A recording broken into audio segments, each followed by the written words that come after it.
You can go. Okay, you cut out there on me. I wasn't sure what had happened. Okay, so good evening, everyone. First thing I want to talk about is the new corpora, the bylaws and admin manual. Did everyone get a chance to read and review that? Yep.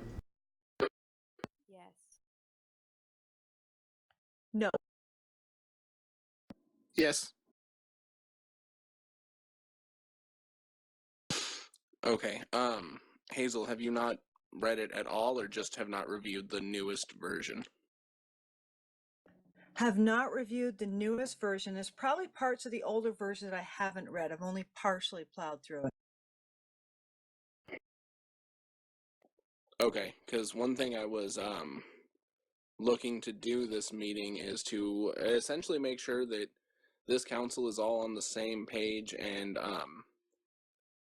is good with this document. I know we did the vote across the principality and it got approved and whatnot, but basically I just wanted to make sure everyone's on the same page and everything is kosher before we, make this public and make it the current rules and bylaws by which we are governed.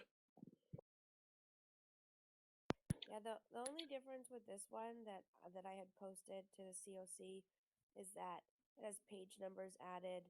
There's like a clickable index on the admin manual. It's been branded as a Northreach document. The previous documents were, very boilerplate. This one just has some branding, but the contents are, of course, the same that was approved through the first two votes. So there's nothing that's been altered. I mean, we can't do that without a vote of the membership. So it's just how does it look? And the other thing, there's a first draft of a membership application in there. So we should probably look at that.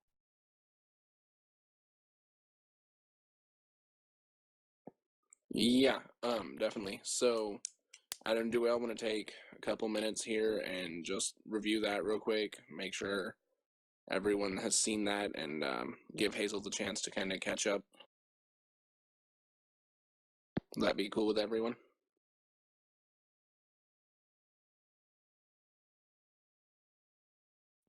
I guess we could do that. I mean, I don't know.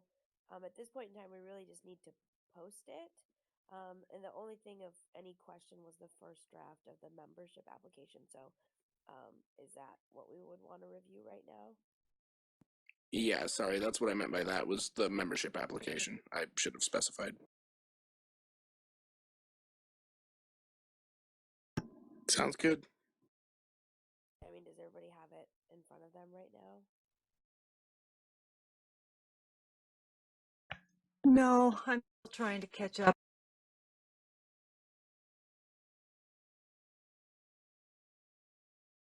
So maybe if somebody pulls it up and we go through, a list of what's on there, because of course anybody reviewing this or participating at home right now won't have a copy of this in front of them because it hasn't been posted.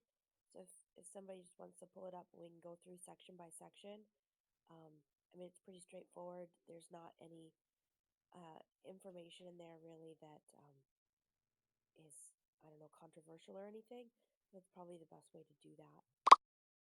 It's Appendix 4. The application itself is on page 51 of the admin manual. Is there a link to this on the Council of Crowns that I'm not seeing? It's uploaded in the files section. I'll post a link in the mobile channel here in 2 seconds. Thank you.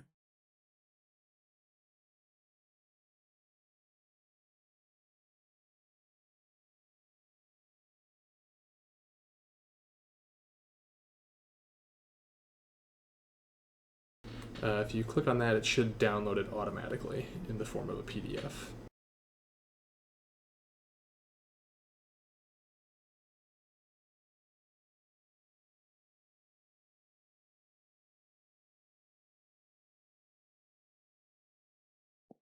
So, Well, I'll wait a second here and give everyone a chance to read it real quick. Or did we want to do the going over it publicly so those listening can keep up with us? Because I'm fine with that, but I'd have to ask one of you folks do it because all I have is my phone, so I'd be jumping back and forth trying to read it.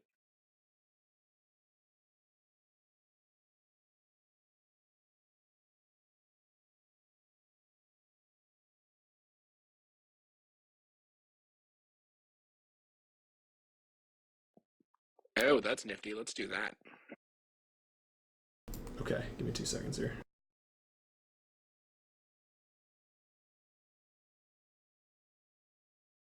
That is super cool.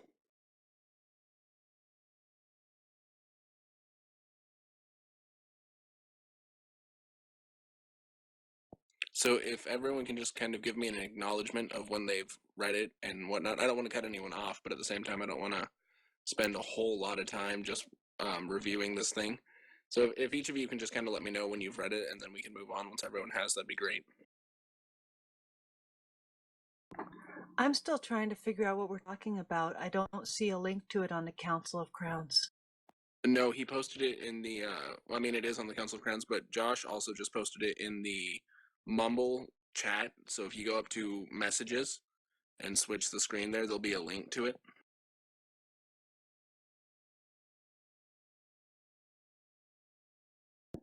But on the Council of Crowns, if you scroll down a ways, there's been a good few things posted since it was posted. But if you scroll down a little ways, you'll see 2 separate posts from Hadelin. One of them is the admin manual, and one of them is the bylaws. And the membership application form that we are currently discussing is in the administrative manual. Hazel, I just tagged you on those posts.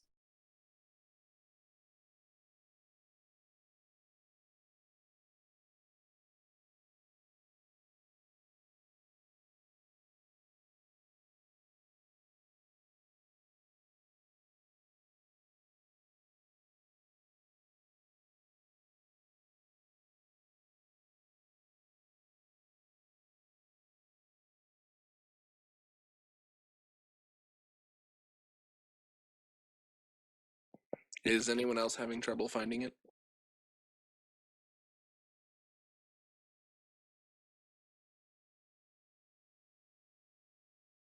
Hearing silence, I'll take that as a no.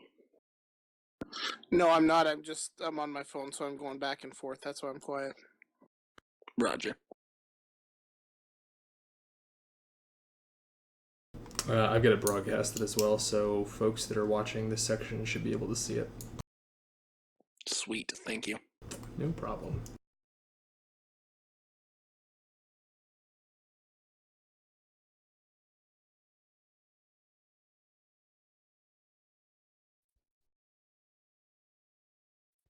So there's some just really basic information, as far as like address, email address, phone number, preferred contact method. Those are that's pretty standard information that we want to have from any member of an organization.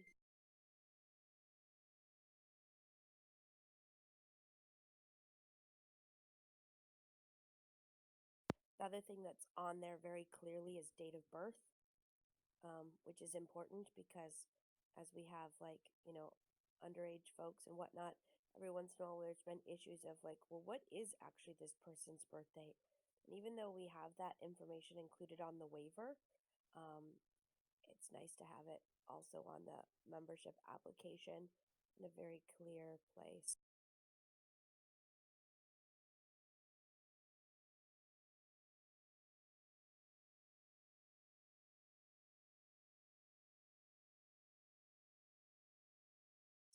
And then there's 2 sections that I think are super, important or useful to us. And one of them is like the person signifying that they agree to basically follow the rules of the organization, and then that they certify that the information that they've included on the application is accurate. So especially important on that is again, the birth date information. I've said, this is actually what my birth date is.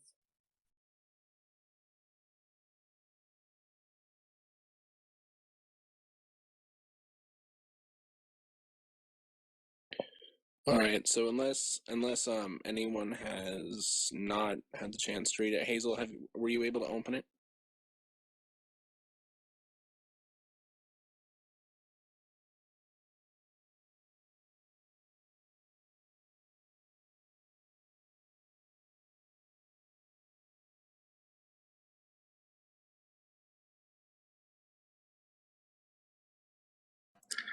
I'll jump in here quick and say I think the form looks great. I think it's, you said it was a first draft. I think it can be the done deal, personally. Yeah, the only thing that kind of gives me even the slightest amount of pause is the like gender male female. Like I just worry that there are going to be some people that get miffed about that because you know. Good point. We could add like an other or something. Yeah, or like I don't know, other prefer not disclose. I don't know, like. Or honestly, I don't know that we need it at all.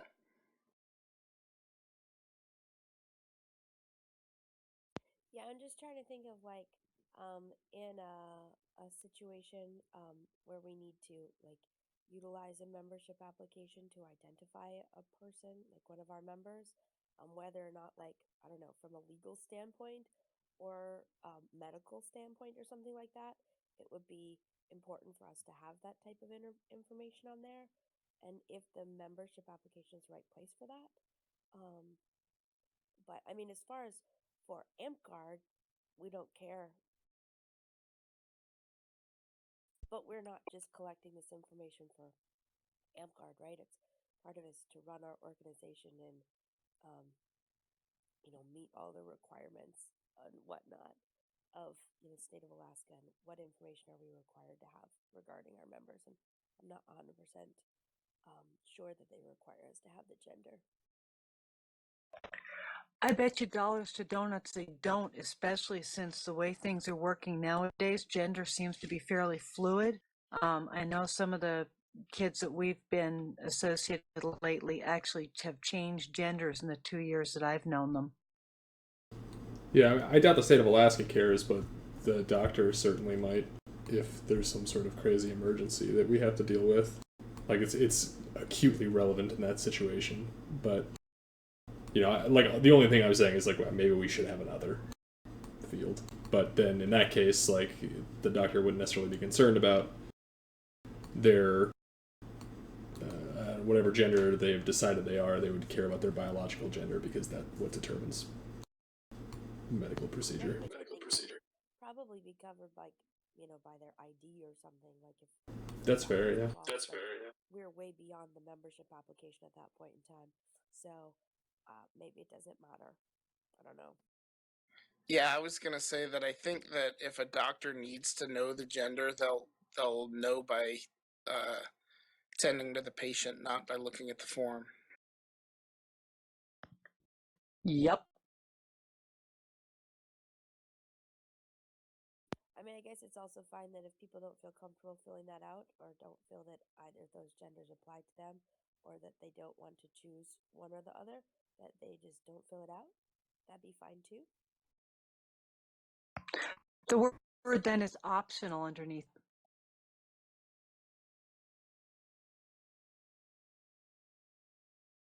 I think that'd be fine.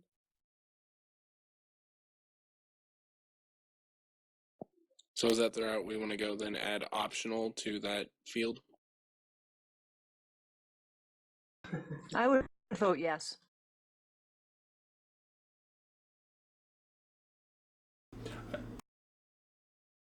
There aren't any other fields on here that are optional. I would just have a third checkbox that says prefer not disclose. I mean, that's what most official forms have if you don't want to disclose your gender anyway. Or we might be also be making mountains out of molehills right now, but we're almost certainly doing that, I guess. That's probably true. Well, but I think it's incumbent on us to do it right, though, and I kind of think it might be best just to remove gender from the form because for the purposes of AntGuard, I think gender is really irrelevant.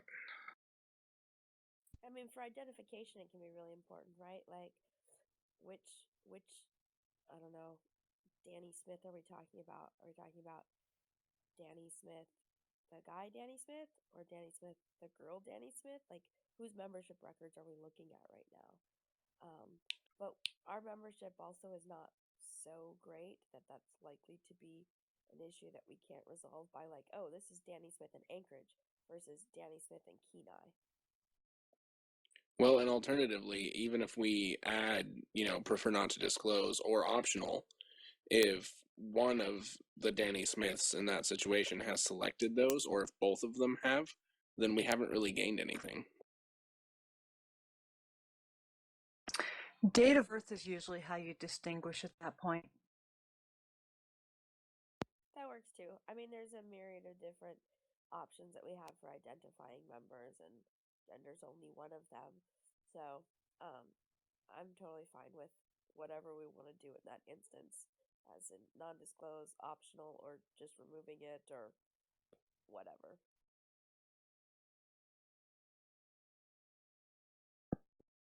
Yeah, I've got to say, I'm kind of leaning with Niall on this one. I think that maybe that's just not a field that's necessary on this document.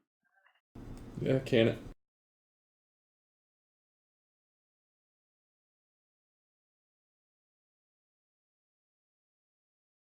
Okay, so we will plan on the second and probably final draft, just simply not having the gender box. Maybe it's also worth just, I don't know, looking at what are other standard membership applications in the state of Alaska. I don't know if we care about that. That might be way more like involvement than we need for that too. Yeah, I mean, we can, if that's what you guys want to do, I'd be fine with that. But in my own opinion, I think we have a pretty solid form there. And like Josh said, we're probably making mountains out of molehills with the gender thing, but just move forward with remove gender, and I think we've got a pretty solid form. I support removing gender. I only had. Sorry, go ahead, Hadelin. I was going to say the other thing is that it's really the only official place we have right now where we can look at our membership demographics. And one of the things that has been sort of a strength for Northreach in particular has been our diversity, which is we have a way higher female population than is pretty typical of other AmpGuard. So this would be a place where statistically we could be able to track that information. We don't currently, well, no, we don't. I'm trying to think if that information's on the waiver right now. But anyhow, it's an opportunity where we could, be gathering that demographic information for future usage. And if we remove it, then we lose that opportunity.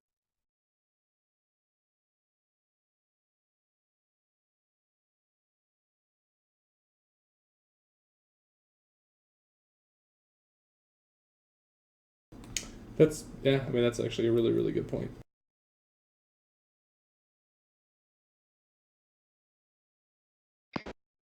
Which could be fixed if you wanted to put optional there.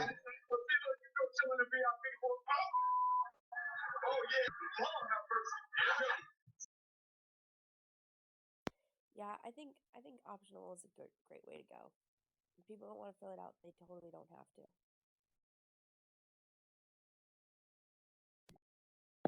Okay, anyone have any problems with going with optional? No, I'm fine with that. Nope, go for it.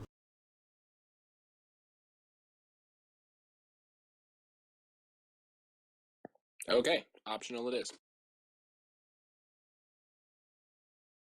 Yay! Sorry about being late, everybody. That's okay, we're just glad you made it.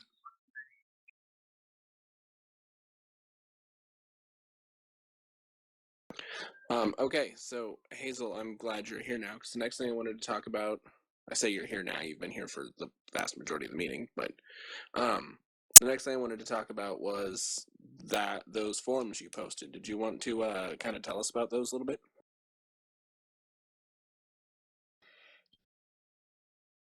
Yes, did anybody get it?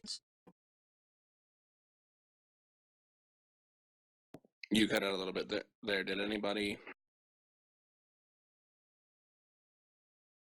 Did anyone get a chance to look at the forms that were posted as, you'll have to pardon me, I've just come from an action-packed training night and I'm trying to catch up in my head.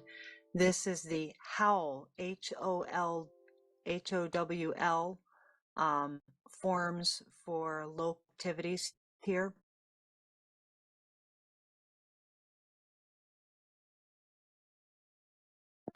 I didn't.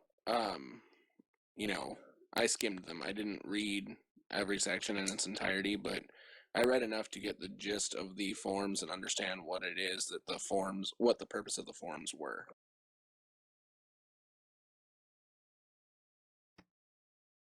Cool. Well, just to recap briefly for everyone, we went out and found forms from a local activity that we felt was equally dangerous on the scale of the Amped Guard. It's a local company that takes kids ages 10 to 17 and goes hiking,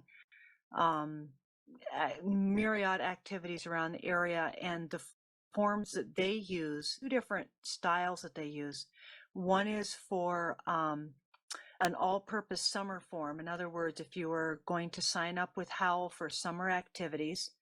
And then the next one would be if you had a specific HOWL activity that was above and beyond, like not just going to the day camp or their weekend activity, but going on a 4-day mountain climbing across the bay. You would have a second form that you would fill out.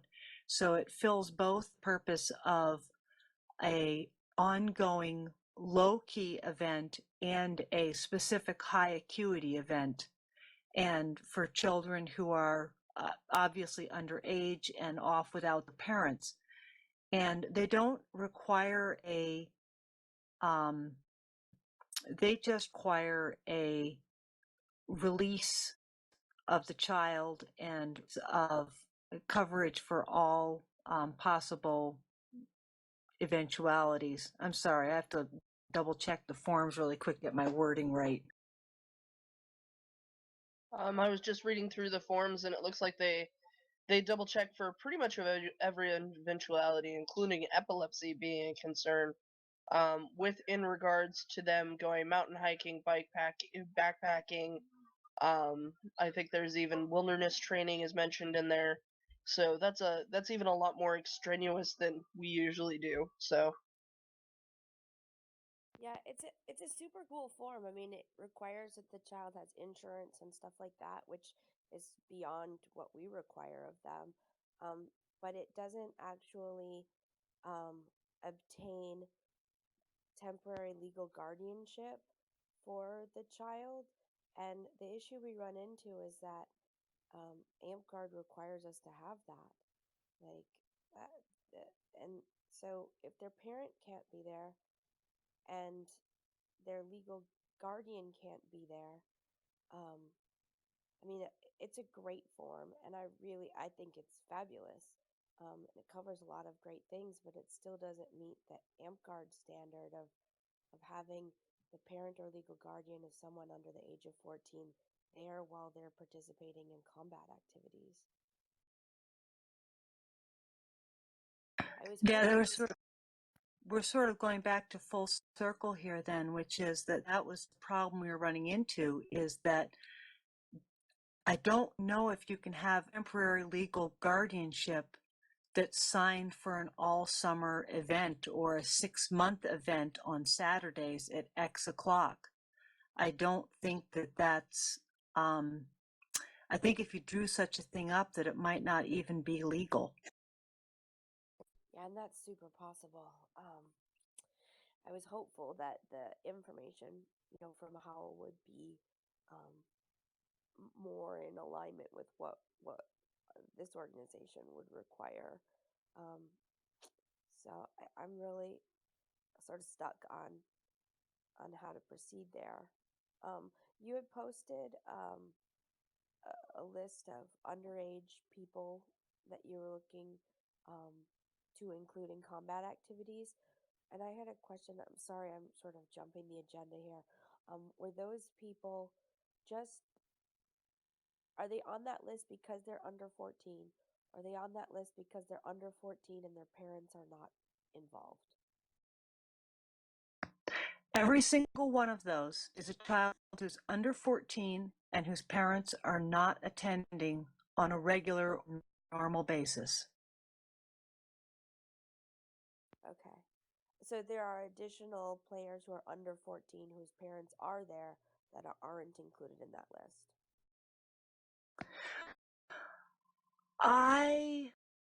I'm trying to think really fast. I think there's one who was playing before summer, whose parent came and would walk the circuit while his son played.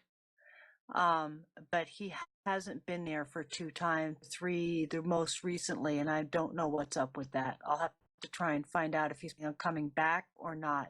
These were our highest priority players.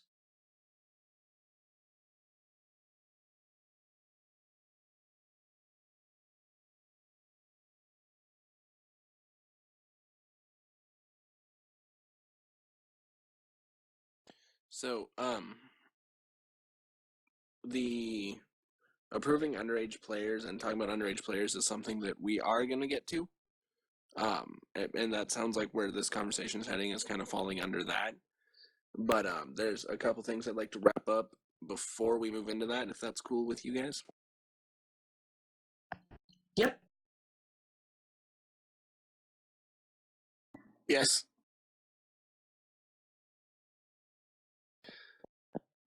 Basically, so I guess it does sound like we're wrapped up on one of them, and that would be this form. Is that we're kind of at the point where of understanding that it is a awesome form, but it's not going to be something that we can copy because it doesn't bring us to the standard that is required, or not to the standard per se, but it does not fulfill the requirements set by Amtgard. That would be my interpretation.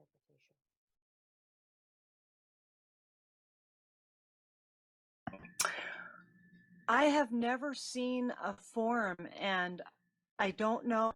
I know you guys were going to go out and try and look too. It's probably not anywhere near as high on your acuity list as it is on ours, though.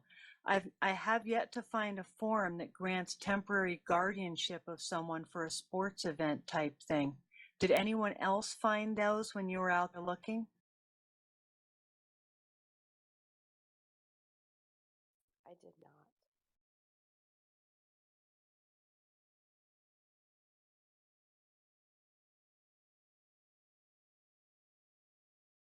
Yeah, I don't think that any of us did.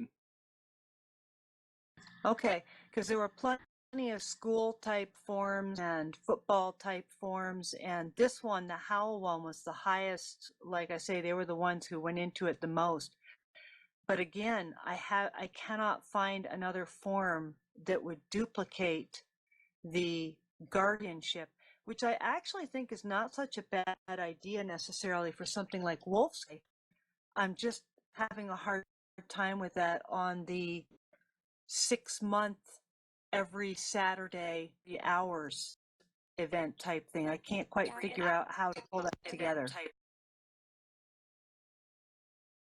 The intention totally for the temporary guardianship is for events, right? Where you're going to be traveling and, a parent or guardian, it doesn't necessarily make sense for them to go, right? But I mean, the reason that it's set up that way, Amtgard wide, is because like you're having children under an age that has been, discovered over time to be a clear delineation between, sort of capable of handling these activities and being slightly riskier.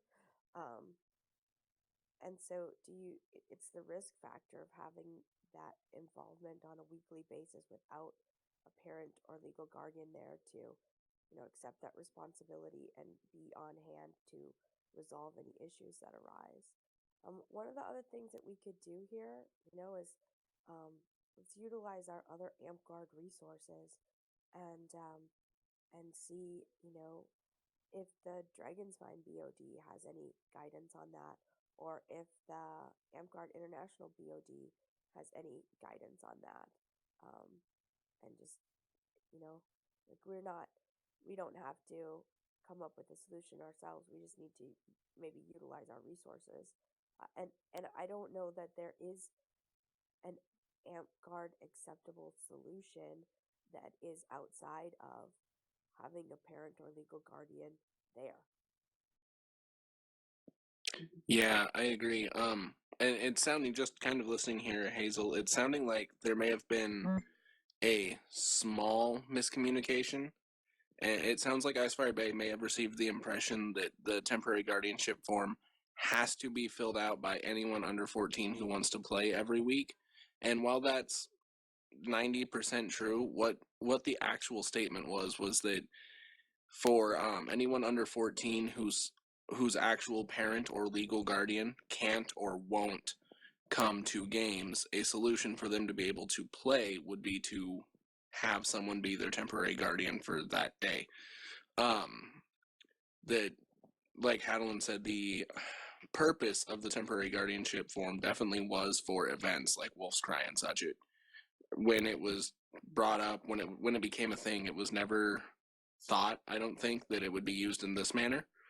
But it's just one of the requirements is to have a parent or legal guardian there, even if that's a temporary guardian, for someone under 14 to participate in AmpGuard combat. Alternatively, I believe, and I would have to do a little bit more research on this, which I'd be more than happy to do, and between now and our meeting next week. But I think there's actually a line in the AmpGuard rules of play or our corpora, or one of the governing documents anyway, that mentions that children 14 or under can still participate sparring with each other, just not in the battle games, as long as it's done off to the side and not in the middle of the battlefield. So something, I think we briefly talked about it at one point, but something else you might look at is doing a section for the children under 14 to still get to come hang out, play, and do their thing. But I'm also not sure if, even with that line, I'm not sure if the parent or legal guardian has to be there for that. I think they might. If you'd like to refer to that, that's in the administrative manual, Appendix 1. Thank you. You're awesome. I have heard that, and I think we discussed that as a Shire administration, and that was when we decided that we needed to step out for a while if that was our only option. And that's probably where we're still going to go if that's where we wind up.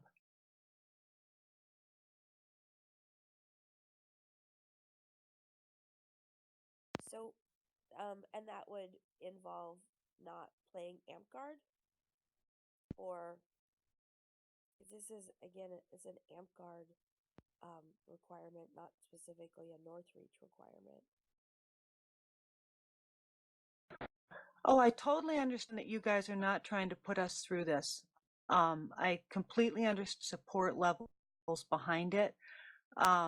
It's one of those questions that runs that, you wind up dealing with in all of our, is that when something happens that affects the core members of the beginning of your park, you tend to become very loyal to that.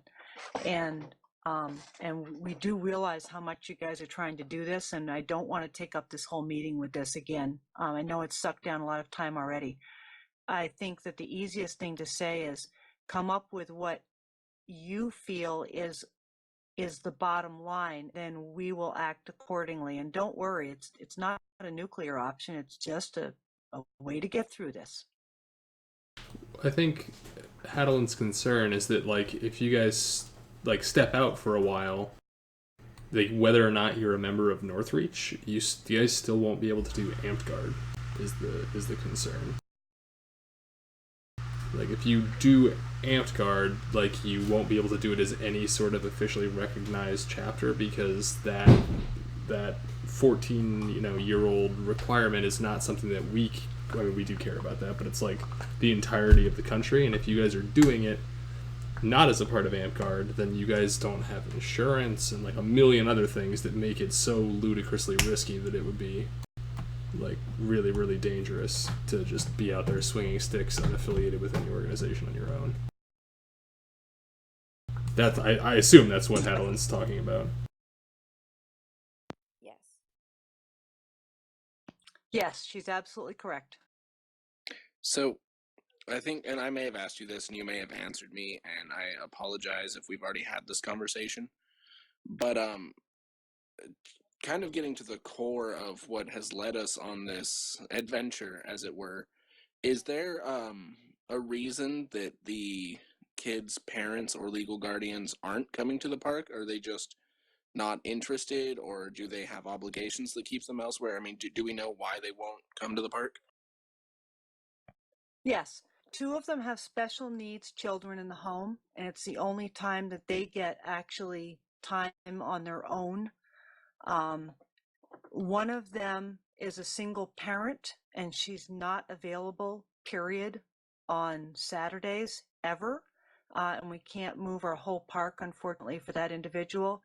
And then we have two whose parents are just not, well, they're just not great parents, and there's not much I can do about that. Sure. I guess I was just looking to see if there was something we could solve on that front and save us all a lot of headache, but I guess it doesn't sound like there is. I would also point out that this is again, I don't want to take this whole meeting up as this is a self-limiting thing. Most of our time out by Christmas. We're working on this. We only have two that are long-term issues. I don't want you to feel bad about taking up any of this time because this is probably the most important subject on the agenda, period, ever.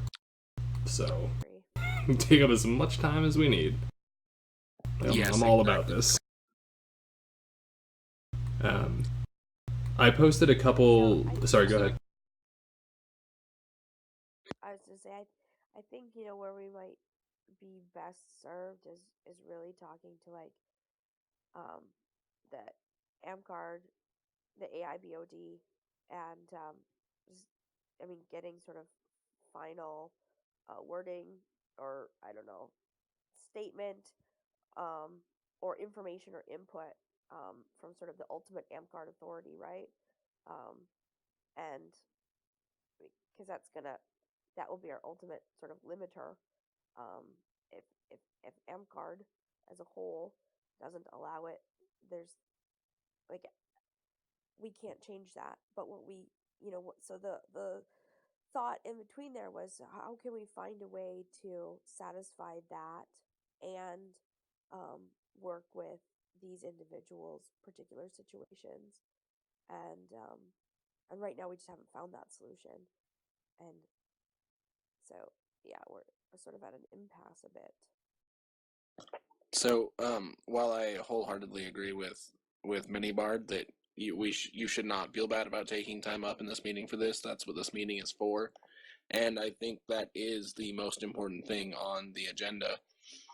At the same time, I'm kind of agreeing with Hadwin. It sounds like we're kind of at an impasse right now, but if everyone's good with tabling this topic one more week, over this week, I will do everything I can to get in contact with the AIBOD and explain the situation to them and get their input and their guidance, and then we can discuss that at next week's meeting. Okay. I will do my darndest to be at next week's meeting. I may be traveling that day, in which case there's nothing I can do about it. You might have to table it another week. It's just my job. Sorry. Okay, well, for right now, we'll plan on tabling it for 1 week, and we will all cross our fingers and hope and pray that you can be at next week's meeting, so that we can get your people approved and playing some Amped Guard again, or at least know whether we can or not. But for right now, we'll plan on tabling it for just the 1 week, and then if something comes up next week and you're not available, we will deal with that then. Cool. Sounds like a plan. Yeah. Just as like a last thing, I did post. I did some quick googling. I did post a couple examples of temporary guardianship forms. One of which requires a notary, and one which does not. So I know you said that you were having some trouble finding those. I don't know if these will fit the bill or not, but like at least there are a couple examples that maybe we can work with or from or something along those lines. Yeah, we have one of those already, and it's the state of Alaska actually requires that that type of form be notarized in order to be valid within this state. So that's part of the problem we run into, right? Oh, I guess I misunderstood.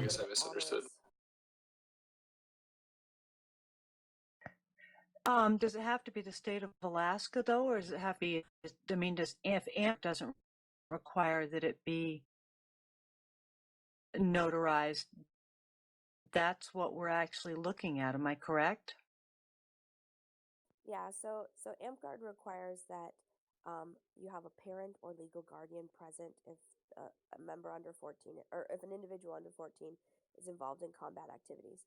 So, in order to satisfy that requirement, that person who signed the form would need to be recognized as a parent or legal guardian within the state that the activity is occurring.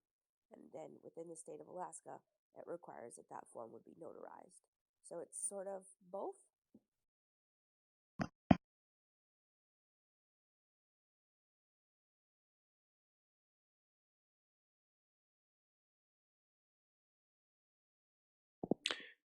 Okay, so Hazel, did you have any further questions on that? No, thank you for those posts. Those were interesting. I was looking at those.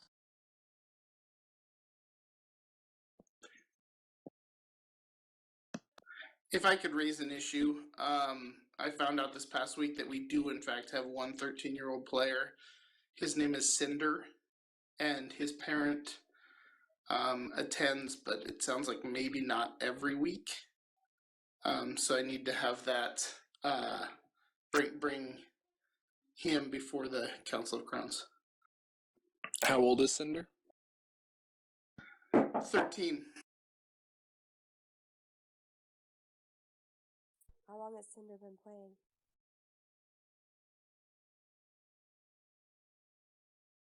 playing?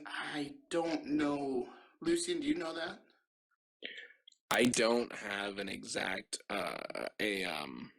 an exact time frame. I know he's been around for a little while now. I would be fairly comfortable with guesstimating 4 or 5 months. Yeah, I can look it up in the orc really quick if you guys want to know.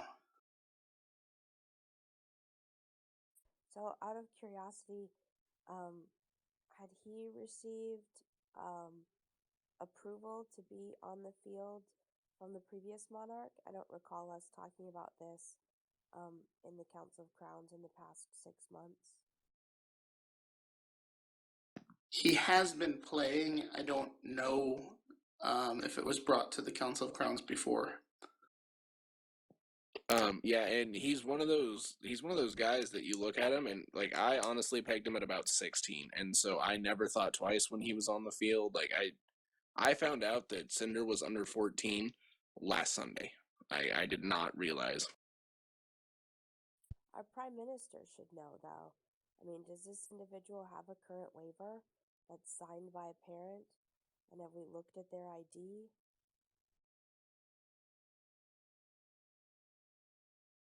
Yeah, those are all good points, and I think that the Frozen Coast Prime Minister is actually swinging by my house here shortly. If she shows up during this meeting, I will ask her.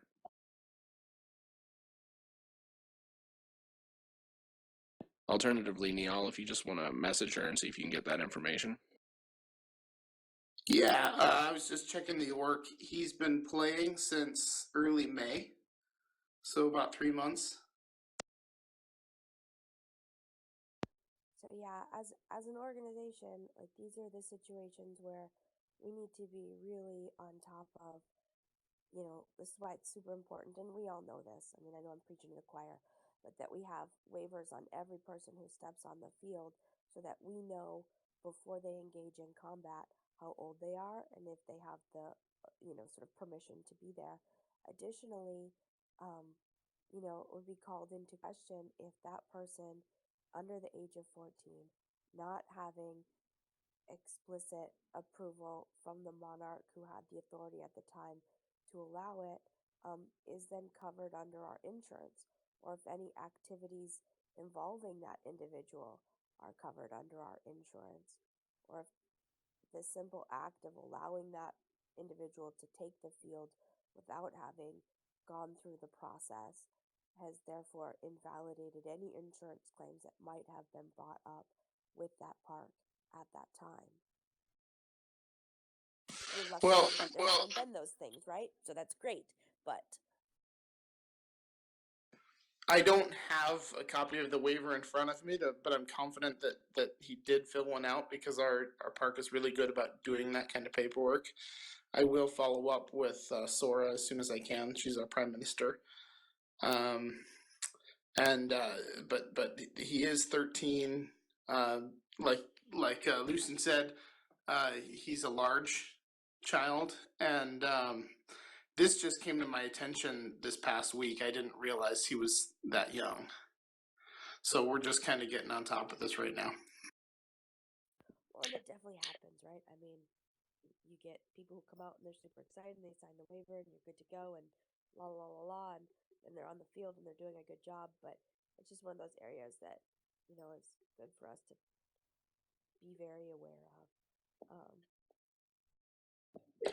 Yeah, most definitely. And as I'm thinking my way through the conversation Sunday when it came to my attention that he was 13, I'm agreeing with Neil. I'm actually feeling very confident that he would have a waiver on file and whatnot, because if I recall correctly, Sora had brought it to Aurora's attention, and then they pulled me aside from the field to tell me. So, given that I'm 80% certain Sora was involved in that conversation, I feel that the way she would have known that is via that waiver. So yeah, I'm pretty confident he does have one. As far as whether he ever received the green light from the previous monarch, I couldn't tell you.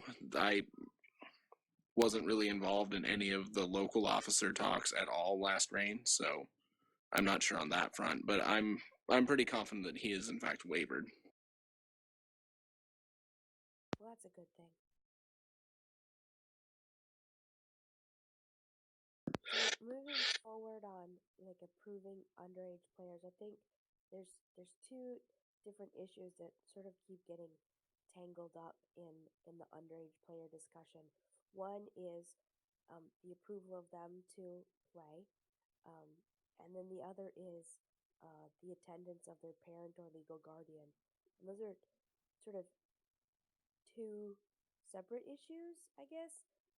However, if they are approved to play, it is a requirement that their parent or legal guardian be in attendance. So I think as monarchs, we just have to make that very clear to the parents at the time, and also to the players, right? Like, dude, if your mom or dad or whoever's in charge of you can't be there, then you need to, you can't be included in combat activities for that day or for that period of time where they're not there. Super duper important for us to be really upfront about so that people know the expectations going in and we're not setting them up for disappointment or whatnot. Absolutely, I agree. Like I said, this just came to my attention, this past Sunday, and so I wanted to bring it to the Council of Crowns and make sure we're doing it the right way. And so where I don't have his waiver and his birth date in front of me, I am still confident that he has one. And I will have the conversation with him that he does need a parent or guardian. Sora just texted me and said that yes, he does in fact have a waiver with us. But as Monarch, I'm comfortable with him playing on the field. I think that he comports himself well and isn't a risk to himself or others. Are we in the middle of a yes or no on this particular player? That's correct. Well, given the conversation that you're going to have so that they understand that the parent is there, then it sounds like a positive player. I take it everything else about this player is awesome too. Yes. Yeah, he's a good kid. I've fought, like I said, not even aware that he was under 14. I have fought him. I fought with him, and he's never given me any reason to doubt him on the field in any way, shape, or form. And he's someone that I'm very comfortable swinging stick with, either with or against.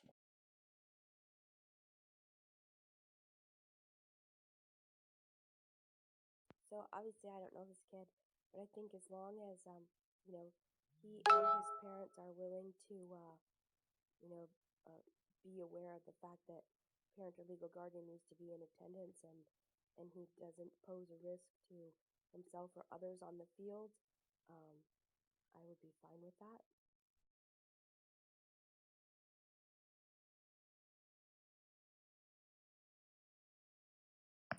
Given Lucian and y'all's endorsement, I would support that.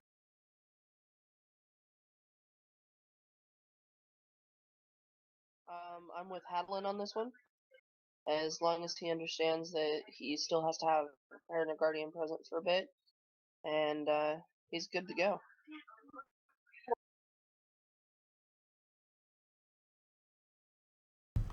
Yeah, absolutely. I mean, it sounds like you guys are just going to be continuing the status quo, plus dotting all the I's and crossing all the T's. So do amp guard. It's fun.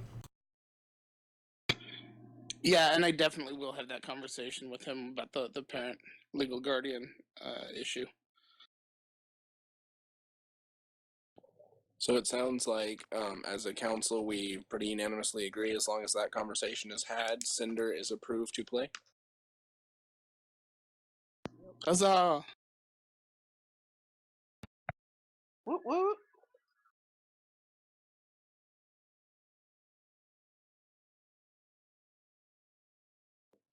Okay, great.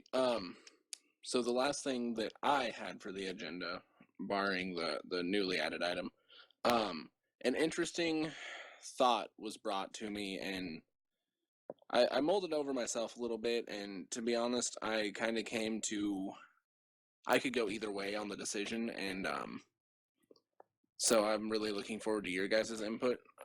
But I've been asked, I want to say by at least 4 different people, if they go to the fair this weekend on, say, Friday or Saturday, can they sign in and their sign-ins count towards the Principality Day? No. Okay, I guess that answered that pretty quickly. I was going to say that I had been saying no, and especially when it comes to awarding credit because of the whole having to play the class that day. And most of them seemed less interested in the credit and just more in their name counting towards the 75. And the only kind of way I could even maybe see that this working out is the fact that, as far as I understand it, the requirement is that we have one event per month that has 75 plus people at it. And I guess I was curious, is there a reason why the fair can't count as that event, therefore encompassing all 3 days? 2 reasons. One, demos don't count, and the vast majority of our purpose for being at the fair is a demo. And 2, the fair itself is not an AmpGuard event. We are holding an event on Sunday at the location, but the whole entire fair is not. The rest of our presence at the fair is as a demo, and demos don't count. Okay, that makes a lot of sense. Thank you.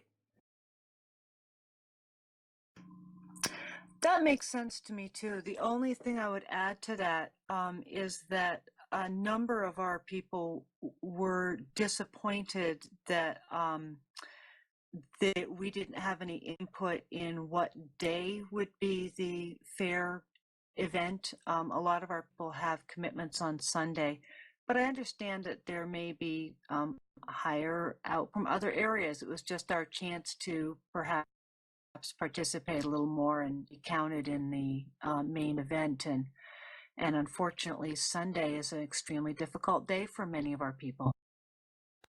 And, you know, part of the irony there is that I had actually thought that it might work better for you guys because I guess in my head I was thinking you do Amp Guard on Saturday, so how awesome would it be if you could then turn around and do Amp Guard on Sunday also?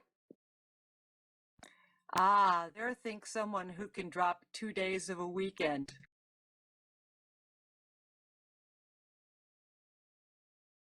Well, more like somebody who just really loves Amp Guard. If Ouch! we can back up Ouch! just a Ouch! second. Ouch! Ouch! Not to imply that you guys don't. Don't take that the wrong way. Ouch! If we can back up just a second, I think a solution to the idea of not giving credits on Friday and Saturday might be that we could give Reggies for people that volunteer on Friday and Saturday. And here, let me be really clear. I'm not suggesting that if they're volunteering at the booth that they can't receive credit, but that they can't it doesn't count towards Principality Day. And that's exactly how that was working. They are Neal, anyone who volunteers to work the booth Friday, Saturday, or Sunday is getting credit for working at the booth. The question raised was whether or not their sign-ins could count towards the 75 on Sunday, which we have decided that they cannot. They'll still get their credits for doing their work, for volunteering their time. It's just that that credit won't count towards the 75 on Sunday. Got it. And quite honestly, that's what they were interested in, is the 75. We get how important that is. We've had Will Hartless down talking about it to us and other people, and that's what people were trying for. They weren't trying for like some extra credit thing or Reggie's or anything. They just wanted to be part of a Principality event, which for many of these people, they don't get a lot of time off and it's difficult for them to travel. Yeah, and that is incredibly unfortunate, and I do apologize. In the future, we will keep that in mind when planning Principality events, especially planning one so close to your neck of the woods. At this point, this close to the day of, the most I can do is offer you apologies and assure you that we will remember that next time. Tab 4, I'll be there.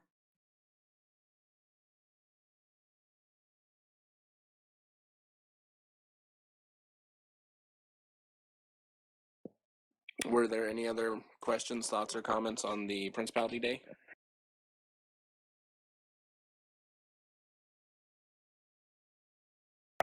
My only question is, how organized do I have to have my people ahead of time signed up? If they show up on a day and show up booth at a time, if they don't sign up, can they still do a booth rotation? Should I encourage that or not?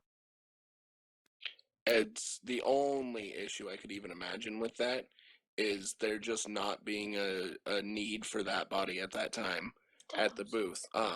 That said, we are running 3 demos per day, I believe, which we can always use more bodies at to come swing foam and show off Amp Guard to everybody. So absolutely, they can jump in and help with something like that at the drop of a hat at any time. If there's a shift open that we desperately need filled, they might even be able to get in and actually work the booth, get the credit, and all that good stuff. That's something that is easier if they sign up for a shift on the Facebook thing on Sora's post, but it might be something that could be worked out, time of. But we can definitely always use them for the demos if nothing else at any given time. So Sounds good. Just tell your people to keep an eye out for kids showing up looking like they want to do something and not quite sure who they're supposed to talk to. Sora, or if any of them don't know Sora, I will be there all day Friday and Sunday, and I'll be happy to point them to Sora. Unfortunately, because of my job, I won't be there Saturday. I think most of them don't know Sora, but I could be mistaken. I feel like you'd be there Saturday if you really loved Amp-Guard. Yeah. I think I would, Hazel, just instruct your players to head to the Amp-Guard booth and talk Amp-Guard with the people in the Amp-Guard booth, and I'm sure they'll get them all squared away on when to participate in the demos. Yes. I'll work on it. I just know some of them are shy when they're confronted with, people that look like Thror in full chainmail. I think in all of Northreach, there's 2 or 3 of those guys, so it'll probably be okay. Yeah, and no one really looks like Thror except for Thror in full chainmail. He's quite singular in his Throriness. I do love that picture of him down here in front of the glaciers.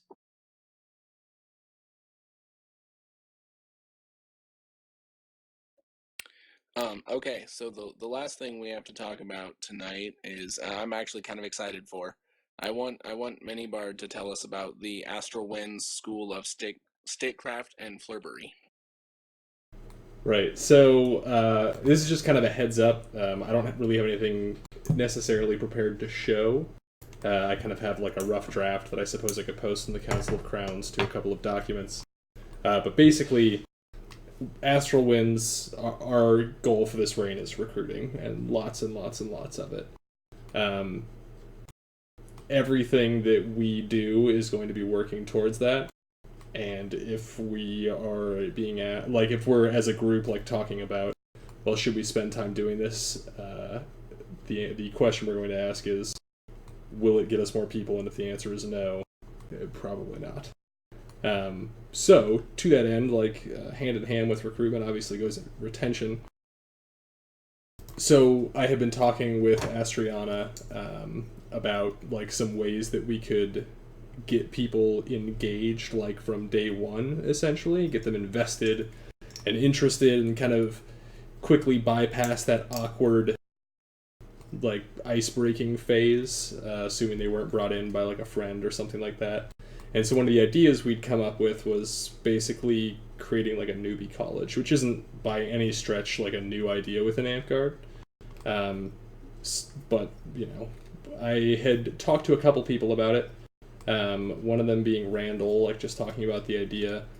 And he suggested that I reach out to, why can't I think of his name? I feel bad now. Jeff Hamilton from Obsidian Gate, which I believe is in Seattle. And they do something similar. They call it a passport, an Obsidian Gate passport. And what it consists of is just a bunch of objectives that their new players are encouraged to complete, and when they're done, their passport is complete, and it's awesome. So we were thinking a lot of similar stuff. Right now, the draft that I have of the passport itself, or what we would call the transcript, because we're a university or school, is more or less taken word for word from them, made some changes for Astral Winds, but it includes things that are really easy. Step 1, have a persona name.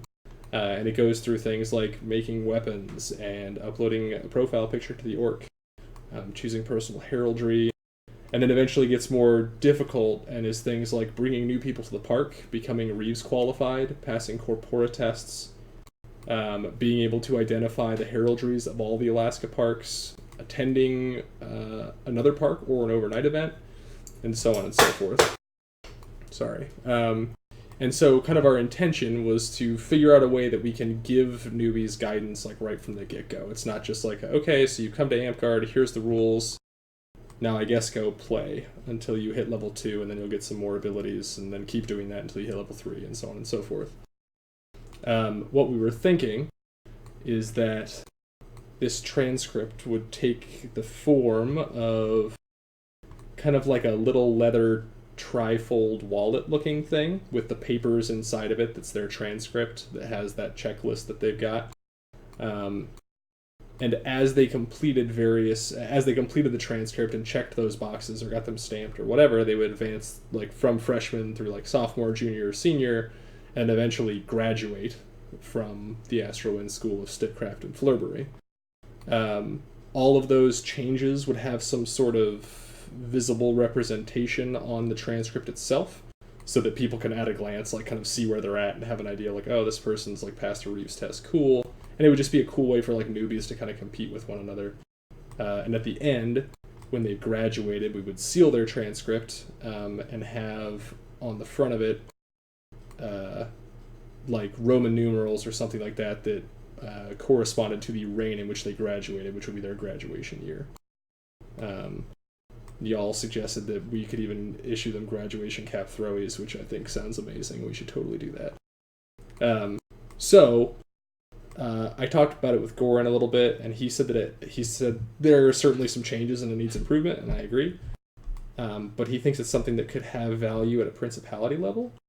And I agree with that as well. We would need to make some changes to it, but right now my concern with that would be that like we've already got a lot of new stuff happening at the beginning of this principality reign.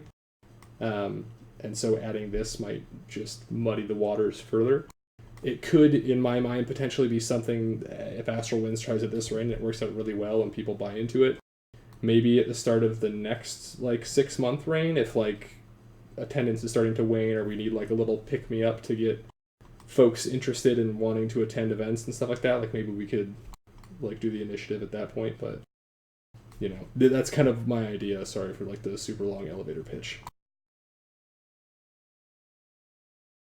I think it sounds really awesome, and I actually think that it aligns with the principality goals over the next year, which is, obviously one of our huge goals is the same as Astral Winds, which is recruitment and retention.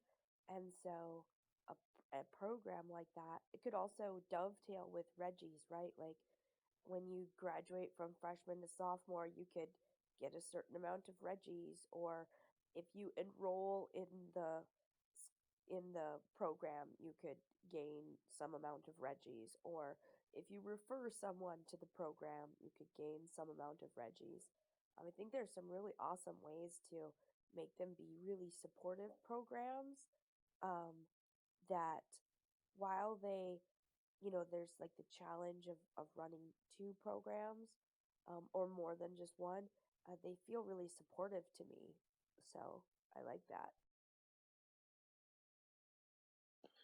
It does all sound pretty great. Again, I would agree that trying to instigate it right now might be a little hectic, but if this trial, if this kind of pilot run in Astral Winds goes well, it very well could be something that we look into instigating in the next 6-month reign and the second half of this Northreach reign.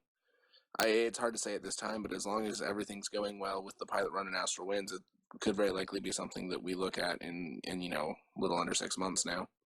But I definitely think it sounds like an awesome program, and I'm really excited to see how it goes. And I would be really excited to come up there and talk to you in person about it. Oh wait, I'm gonna be up there next weekend, Minibard, so maybe we can chat with it. That's unfortunate, because I'm going to be in Anchorage for work next weekend. Aww, sad face. Well, I'm gonna go up and check out your park and hang out with them for a bit next weekend. I'm excited about that. Also, I think it's super cool to be looking at a really awesome sort of supportive initiative that is coming out of Astral Winds that can be piloted there and then spread to the principality. I think that is super awesome. I am very supportive of that and extremely excited. Me too. Hell yeah, it's gonna be awesome. Well, we're going to try it out and see if it turns out to be awesome. Anything I think that gets people, interested and gives them things to do is going to be great. And it also gives us a way to make sure that like we can kind of assign people mentors, you know what I mean, from the get-go, and say like, oh, okay, like you're a wizard in the school, Harry, so go hang out with the Guildmaster of Wizards, and he's gonna kind of walk you through stuff that you need to do, or whatever. It gives us a lot of options, and that we can change that transcript as much as we want, you know what I mean, to give people more guidance in whatever direction we feel is most appropriate. Definitely. And Yes. it seems super cheap. Like, I mean, I was planning on making my little like trifold things out of leather because, but they certainly don't need to be that way. And other than that, the overhead is nothing. You know what I mean? It's way less complicated than like the dragon booklets, which were not that complicated to start with. But it's like, hey, did you make a sword? Excellent. Let me put a check mark next to that in your transcript. Good job. Walk away now. From either their mentor or any of the top 5, or however we want to do that.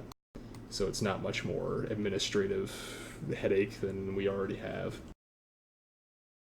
Yeah, and the cool thing about that is that it supports and encourages interaction between the new people and the top 5, or like a mentor or something like that. And so when they've made something, when they've done something, it's like, hey, I did this thing, and then they can get immediate recognition and support for that, which is positive reinforcement, which is always good. Additionally, I know that you had been, had chatted with Goran about this, and he had mentioned an interest in setting up like a principality-wide sort of award system for that. He's got some things that he's brewing and that he would like to bring to the Council of Crowns, at a later date.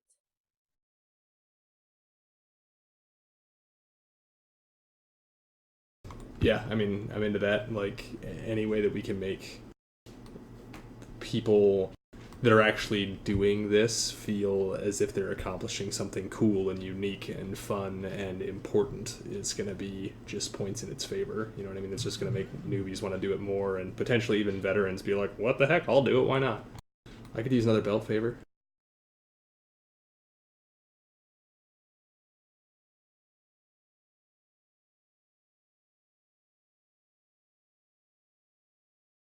Sorry guys, my voice is fading fast, so I'm gonna be super quiet kind of from here on out. I actually, I think we're pretty much wrapping up here. Once again, we have sort of flunked at the staying under an hour meeting, but unless I see Hazel flashing there, she might have something to say. But we never actually got to reviewing the members that I had on the listing there. oh, you were right. I apologize. We discussed the whole under 14 thing and the parent thing and moved right into that. We didn't actually talk about the members.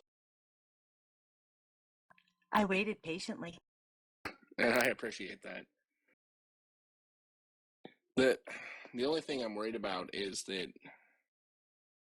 it might be, I don't know, it might be one of the things that we're better off, with the tabling 1 week deal, because even if we approve them, our approval is still only pending the parent or legal guardian being present. Then may I suggest that we approve Jedzia, whose mother is always there? Yes, absolutely. How do you spell that? Arg, give me a moment. Jadzia, according to the document that she submitted. Jadzia Thomas. Persona name Sky Lightwood. How old is this individual, and how long have they been playing? I mean, I read the thing, but I don't have it in front of me right now, so I'm just looking for a sort of jump start on which little profile I was looking at. It doesn't. Okay. Oh, sorry. Go ahead, Hazel.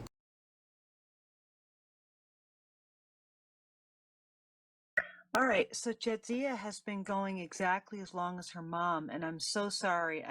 She did not put her dates on here. I made her mom do the write-up instead of myself. The one I did has the starting date and the orc.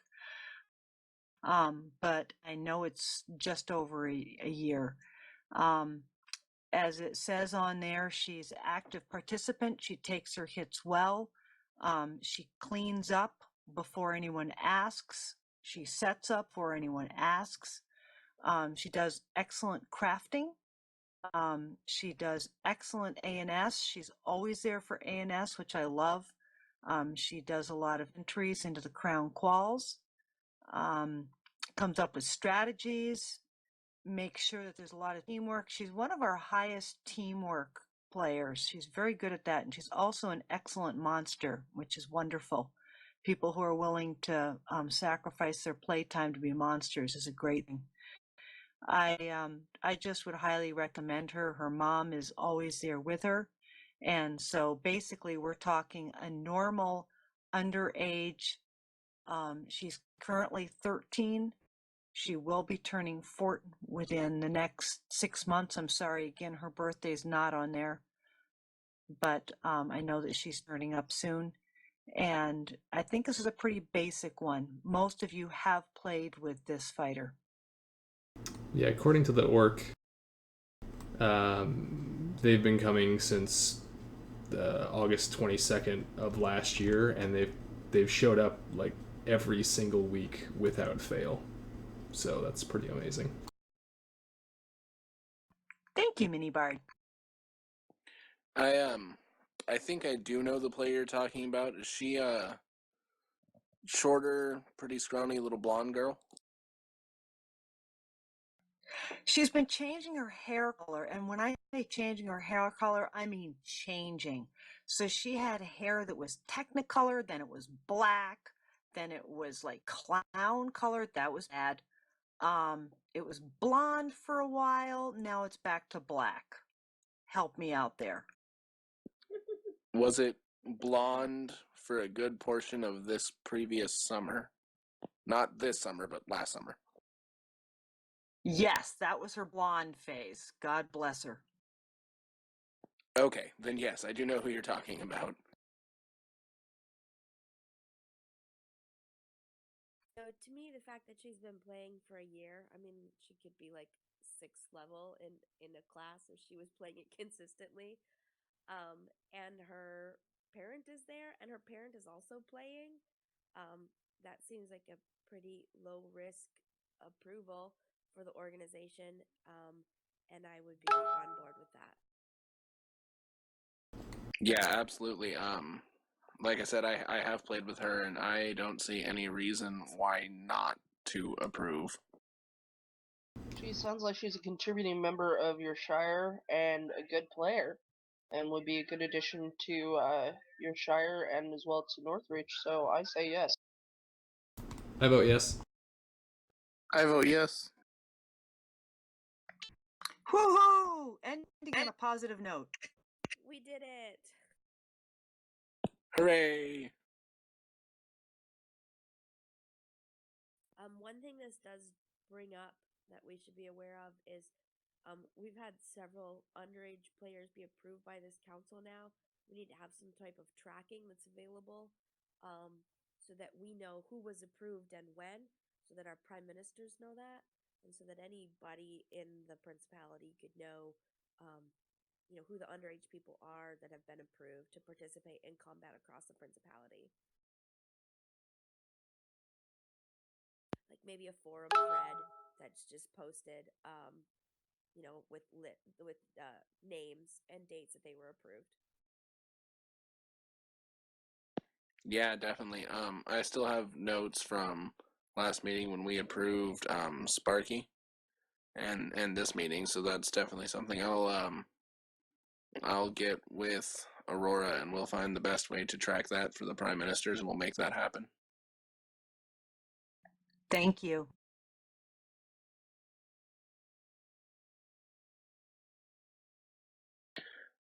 All right, guys, unless I have forgotten something else, I think we'll go ahead and call it a night, unless anyone else had something else to bring up. Move to adjourn. Seconded. No second needed. We're out of here. Love you guys. Bye-bye. Get to feeling better. We love you too.